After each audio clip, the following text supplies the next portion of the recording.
This is CUNY TV, the City University of New York.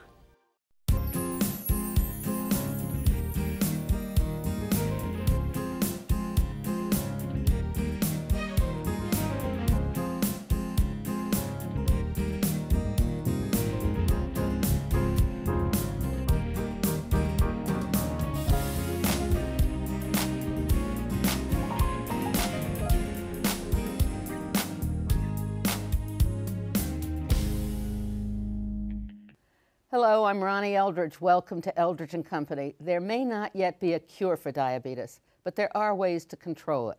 Dr. Stuart Weiss, an endocrinologist at NYU Langone Medical Center, has become a lifestyle manager in his efforts to do that. And welcome. I have to say, you're a lifestyle manager with great patience and a lot of humor, actually. You think that's important in this disease? I think so. I think diabetes is a chronic condition. People have to learn how to live with it, and most of the things they hear about it from other people are bad. So they come to you, and try to perk them up. Perk them up. Yeah. Let's talk about what diabetes actually is. Diabetes is a chronic condition that occurs whereby people, I'm going to try to make a very complicated thing sound simple. Very simple. But it's when the body doesn't handle sugar well. So people eat the sugar or carbohydrates, bread, potato, rice, and that turns to sugar in the body, and then the body has to deal with the sugar. It does that by making insulin. Insulin is a hormone made by the pancreas that goes and tells cells to take sugar out of the blood. In diabetes, either there's not enough insulin or too much sugar. And the problem is difference between type 1 and type 2. But it's a very complicated thing. I think that's about as simple as I can. It sounds very good. It's really interesting. Do you pronounce it diabetes or diabetes? Is it a choice? It depends on what town you're from. Oh, okay. So it's just that. All right. How did you become interested in all this? Well, I myself am a type 1 diabetic and became diabetic when I was a freshman and a sophomore in college. And I kind of got involved with doing research. Was it in your family, or were you? No family history at all. Just a surprise. Just a total surprise. Isn't that something? Yeah. Do you think having the disease, we call it a disease, having the disease makes you a more understanding and better guide? I think so. I think I know more about the ins and outs of how the system works. Yeah. And I also know how it feels to deal with the problems that come with not being able to do what everybody else is doing when they're doing it. And especially if you had it when you were young. Well, yeah, but I was very fortunate in that I went through till I was 20 before I developed diabetes, so I didn't have some of the issues that small children have to deal with eating candy and all that kind of stuff. It's a chronic disease, although we hear periodically that there will soon be a cure. Right. There's always that 20-year window where the cure will happen in 20 years. With all the genetic information and studying, is there a way to tell if you're predisposed to it? There are more and more hints, but you know, genetics is very interesting in that you could be a genetic duplicate, have a twin with type 1 diabetes, and you may never develop type 1 diabetes. So there's always the genetic environment interaction. So when the genes are there and the right trigger in the environment happens, then the disease occurs. But if that trigger doesn't happen, or it doesn't happen at the right time, or whatever, we don't understand, then people who have the same disease can either have or not have diabetes. And do we have more diabetes being diagnosed now than before? Yeah. The incidence of both type 2, which is the, for lack of a better way of putting it, the overeating, underactive lifestyle issue, and type 1 are both increasing. So. And the children, people, if there are children who aren't eating the proper foods and stuff, are they going to get type 1? Well, the genetic link to type 1 is pretty strong. The environmental links have been postulated and they come and they go. It used to be vitamin D or lack of sun or something. We don't really know. We haven't got any firm grips on the environmental triggers for type 1. Do you think there's more diabetes, or are we just learning to discover it more? Well, for type 2, maybe so. They're certainly we have better diagnostic tools, and it's harder for people to hide from it because the lab tests are being done. For type 1, when it occurs, it certainly can be fairly abrupt in onset and fairly dramatic in the way that it presents. So basically, when we talk about the preventive kind of stuff or the way to stabilize yourself, it's appropriate for both types. Well, yeah, what you really want to prevent is not diabetes, but the complications from diabetes. So the more we talk about obesity, are people are getting heavier and heavier in this country Well, or we're world? kind of plateauing right now. It's kind of interesting to see, but we're plateauing at a way high number. It's not even close to what we would expect people to be a couple of 100 years ago for weight. And does it all go to all the fast food that we now have available to us? I don't know that it's necessarily fast food. I think it's food that can be consumed quickly, but it's about the processing that's involved. So I like to say diabetes is the price that we pay for our success in processing and producing large amounts of purified and refined foods. So it's the result of all this multi-corporate entities that are providing new things for us, right? Well, right, but they're providing things that will not only be refined, but will have very long shelf lives. So, you know, the Twinkies can sit on the shelf for hundreds of years and not degrade. Not to use Twinkies as the only example, because certainly there are a lot of examples. And the food is treated with all sorts of chemicals and preservatives so that it can really last. And when people buy and put stuff on the shelf in their market, if it doesn't sell for a couple of months and it goes bad, it's a big loss. But if it doesn't sell for years and years, it's not quite the same loss. So let's go back to this chronic disease. You have the chronic disease. When do you find it out? Sometimes later, sometimes? Yeah, well, you know, sometimes the diagnosis of type 2 diabetes is made when people have eye disease. And they go for an optometrist exam or an ophthalmologist exam, and they see changes in the back of the eye that's consistent with diabetes.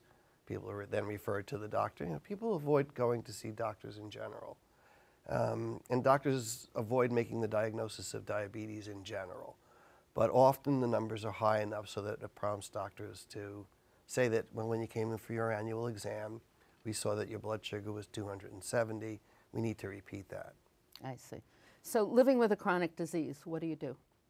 Well, you try not to have it wear you down because it makes every attempt to be involved in every step of the way. But what people need to really bear in mind is that they can have pretty much what they want. They just can't have a lot of it. And they can't pile it on. So no piling on is one of my favorite expressions to use. Because you can have a little bit, you can have a bite, you can have a taste, but you can't have a lot. Go back for the next. Right. So yeah, something I like to say: if you can go to the freezer, take out a small scoop of ice cream, enjoy it, and be done for the night, then fine, you can keep ice cream in the house. But if you go back for more and back for more and back for more, you're done. You can't keep ice cream in the house. But we've learned also a lot about diet, haven't we? I mean, we've all gone. Well, if you're old enough, you've gone through all these different fads. Right. Right. The diet is a very complicated story, and there are people who will argue a lot of things. The science is weak, but it's accumulating, and the science is more and more pointing to eat less refined foods. Refined being? Refined, if it goes through a machine and the machine has made a big effort on it, then your body doesn't have to make the same effort in digesting it. Sort of like instant oatmeal. So instant oatmeal has been pounded so that all you have to do is add a little water and it becomes a slurry of paste. And it actually is absorbed by your body very quickly because your body doesn't have to work very hard to digest it. On the other hand, a slow cook or old-fashioned oats take longer to cook because they're not broken down already, and it takes longer for your body to digest it. And therefore, the sugar in the food doesn't come into your system quite as rapidly. And that's the big difference. So then that's one thing, processed foods. Why is white bread bad for us? Well, white bread is the processed food. Anything with white? Well, yeah, white bread, white potato, white rice, all these things we say. And white potato is not particularly processed. A mashed white potato, though, can be really deadly. It's rocket fuel for blood sugar. And especially if it's prepared, if you come with the flakes and you mix it up. Yeah, if you mix it right. So when you're trying to decide what to eat, what do you eat? Oh, I like to say over and over again, fish and green vegetables, although I try to tell people not to incorporate just green vegetables. The greens, the reds, the purples, all of those vegetables are just fine, as long as they're not deep fried for a long period of time, but they're probably okay. Peas are starchy vegetables, but and then the root vegetables are starchy. Not that they're bad for you, it's just that you have to bear that in mind. It's just a starchy food. You can have peas and carrots and turnips and potatoes and rice all at the same time. Just pick your starch and stick to it. So you go brown rice. Brown rice is nice, but it's not a freebie. No. You can like have a big bowl of brown rice just because it's brown rice. Right. Yeah. You still have to limit. But it's better than white rice. It's definitely better than white We rice. pay attention to carbohydrates. Mostly carbohydrates, but then the sugar processed content? meats are also pretty bad. So more and more studies all the time showing that processed meats, salami, bologna, and all the stuff like that is linked to, deli meats, I guess is the way the studies describe it, linked to increased risk for type 2 diabetes. And what is a hamburger, if you're outside and you have a hamburger, what do you say to yourself? Hamburgers are probably not the best food in the world to eat. I mean, you don't know what dropped into Doesn't that it? machine when it got ground up. I think that you probably can eat whatever you want as a treat. But the idea is, what's a treat? You know, if you're having a treat once a day, it's not a treat, it's part of your diet. If you're having a treat once a month, then it's fine, you know, but there can be different treats now with all the variety that's available to us. You can have one type of treat Monday, another type of treat Tuesday, another type of treat Wednesday. The idea is to keep your diet fairly free from the processed and refined and treated foods. And then on occasion, you know, if you go to a party, by all means have some of that salami or whatever you like, you know. And oil, things like that? Well, we do know now clearly that the partially hydrogenated oils or the trans fats are very dangerous for health. It used to be margarine or butter, and everybody thought, oh, margarine's got to be healthier than butter because butter's got that cholesterol thing. It's not true. Butter is actually better than the margarine. Some of these new margarines are probably okay, and there's no good science to talk about it. But the partially hydrogenated fats that make up margarine that everybody thought was the right food to eat forever and ever is definitely not better for you than is butter. And what about olive oil with the Mediterranean diet or something? Olive oil is great and good for you. The monounsaturated fats have been shown to be over and over again good for you. So when you go and get a cookbook and it says, you know, for diabetics, it gets so complicated, and it doesn't have to be, I mean, you don't have to have fancy preparations, right? Well, absolutely not.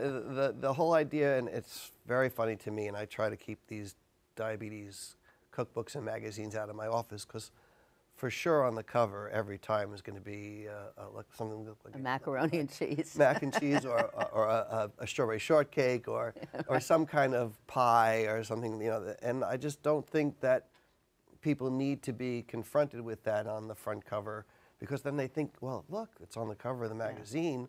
They're not reading the article. Yeah. So they think they can eat whatever they want, and that's really pretty scary. What about the artificial sweeteners? A couple of studies linking artificial sweeteners to the onset of type 2 diabetes and weight gain. I try to tell patients that your brain's getting fooled, but not really. When it tastes that flavor, it sends out signals to make you think that you're expecting calories. And when it doesn't get it, it kind of makes sure that you go after it. So the question of whether people eat more because they're drinking diet soda or whether the diet soda makes them eat more is up in the air, and I don't think there's any resolution. So sugar-free products really are not to be sought. Yeah, they're not the best choice usually. They can be better than the If you have ice cream, sugar-free ice cream? Well, if you go for a relatively low carbohydrate ice cream, 18 grams for a cup or a half cup, it's the same thing as 18 grams of carbohydrate sugar-free. So make sure you look at the carbohydrates before you look at the sugar. Especially if it's a purified carbohydrate, a refined carbohydrate, white bread, mashed potatoes, it will be faster to turn to sugar in your blood than is white sugar. So unless the white sugar, of course, is dissolved in the coffee, and then, of course, that's really fast to turn to sugar in your blood. So what does it all come down to? I mean, it comes down to education, parenting, education. Parents should know this, and adults, people should know this, right? Is this kind of stuff taught in schools? It is being taught in some schools. It's not universally taught, and there's still a lot of argument about it, and there's still a lot of industry saying that, you know, we're providing foods to people who would otherwise be hungry. The problem with that is now we have obesity where we have poor people. And it used to be obesity was for people who were wealthy, could afford to have a double chin, could afford to be overweight. Now we have very poor children who are otherwise malnourished, who eat these high-calorie sodas, these high-calorie white bread, white flour foods, and they become overweight. Are they healthy? I don't think so. So what do we do when we give out food stamps? Do we give out any nutritional information? Well, it would be a very big plus to do things like that. I think that the food stamps should be, and there was a whole industry fight in New York about whether sodas should be freed from coverage by food stamps. And the industry fought against it for good reason.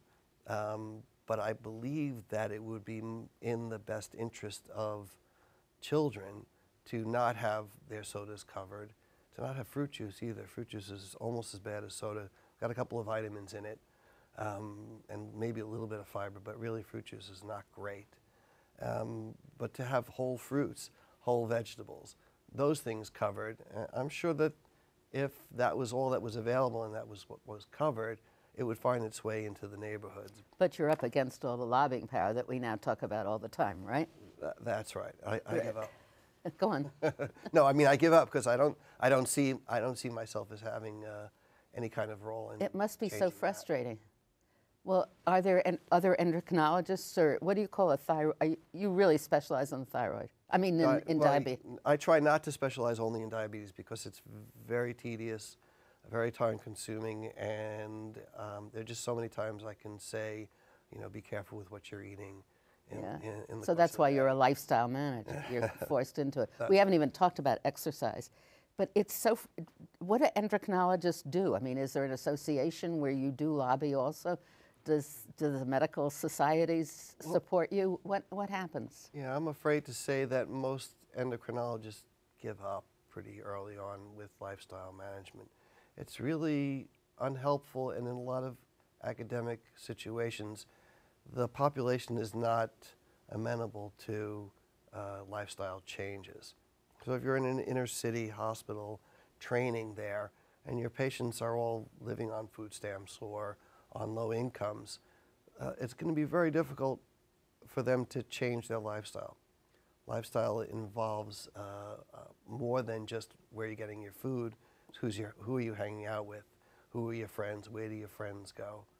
There have been a couple of nice studies, and actually a nice story a couple of years ago in the cover of the New York Times Sunday magazine talking about having your friends influence the way that you live and your health.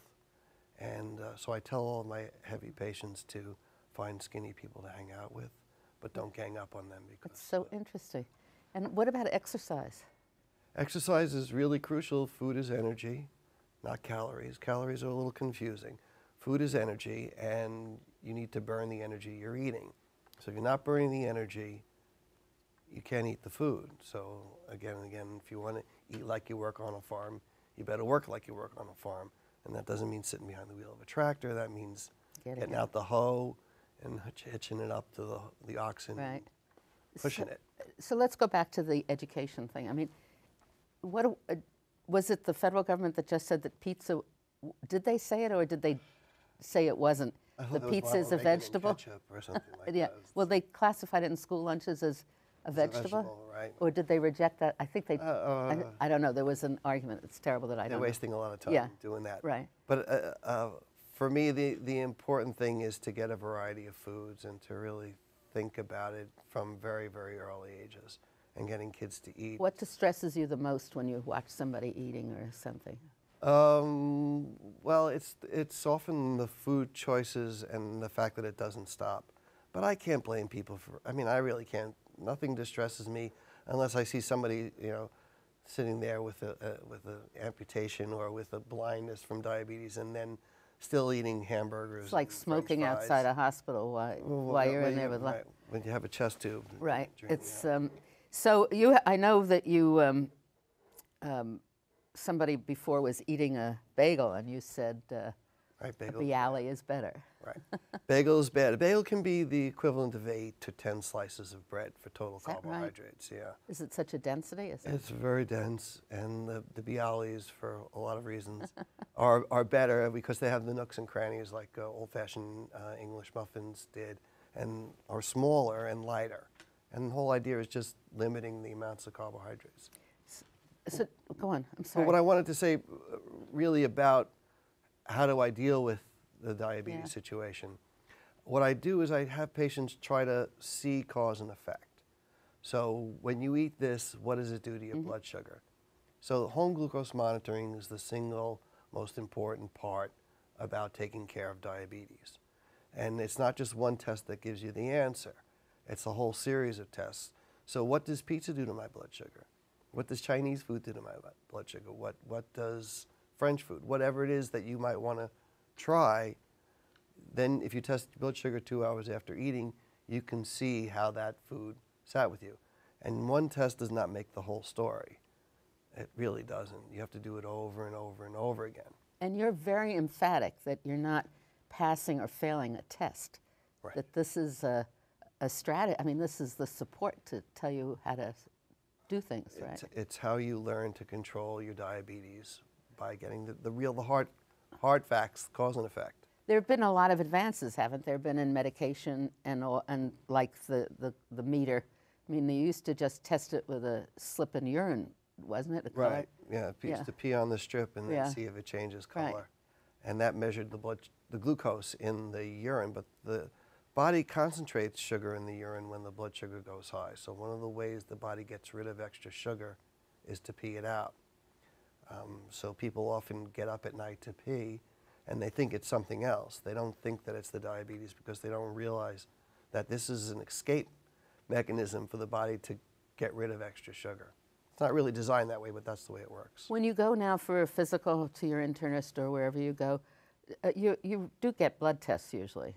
Sure. And doesn't that indicate that you may be in trouble?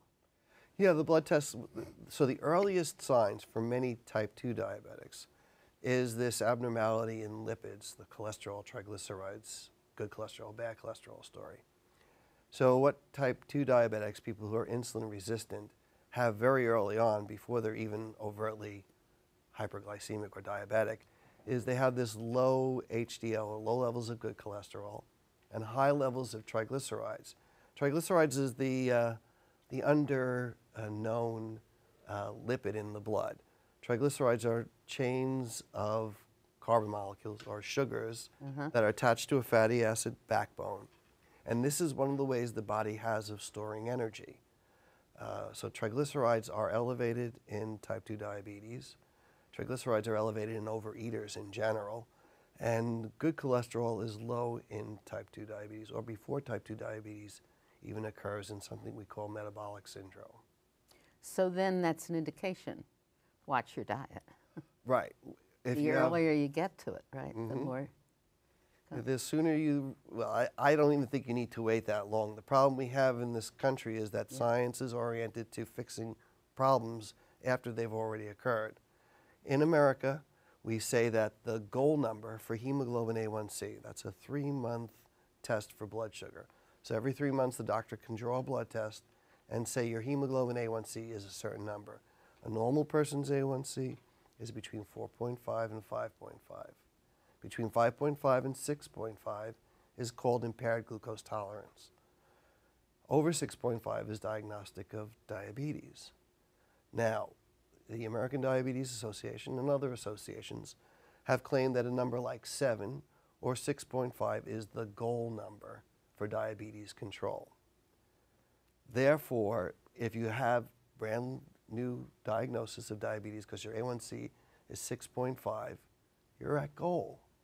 And nobody needs to do anything about it because you're at goal. And it's not until you're over the goal, and for some people, 7.0 is the goal. So they wait till they get to 7.0. So don't worry about it. Yeah, you're diagnosed with diabetes, but you're under control, whatever that means. Diabetes is a progressive disease. It doesn't get better over time. The longer you wait to address the problem, the more trouble and the more difficult it will be to fix the problem.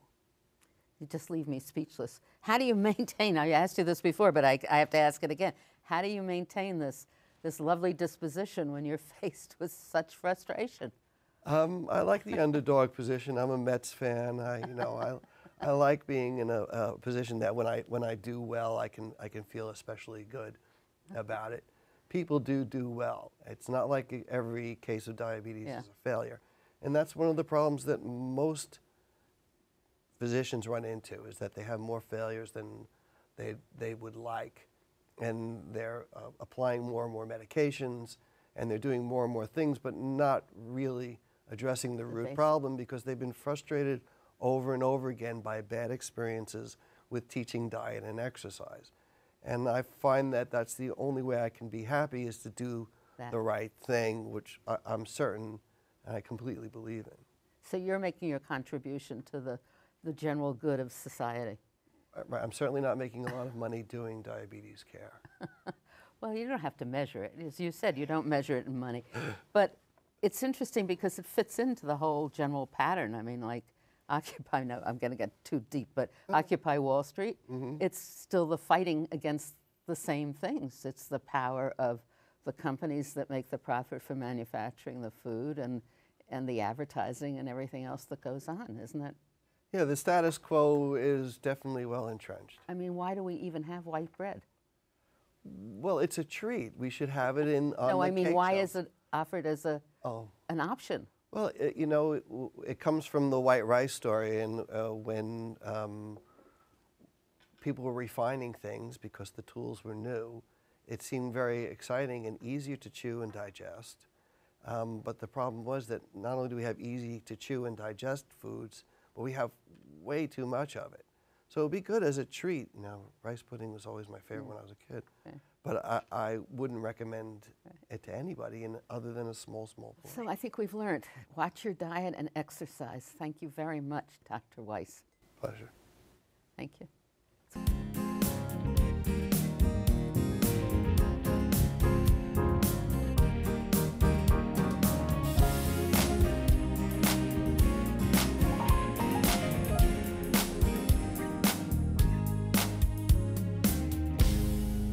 If there are any people you'd like to hear and topics you'd like us to explore, please let me know. You can write to me at CUNY TV, 365 Fifth Avenue, New York, New York, 10016, or you can go to the website at cuny.tv and click on Contact Us. I look forward to hearing from you.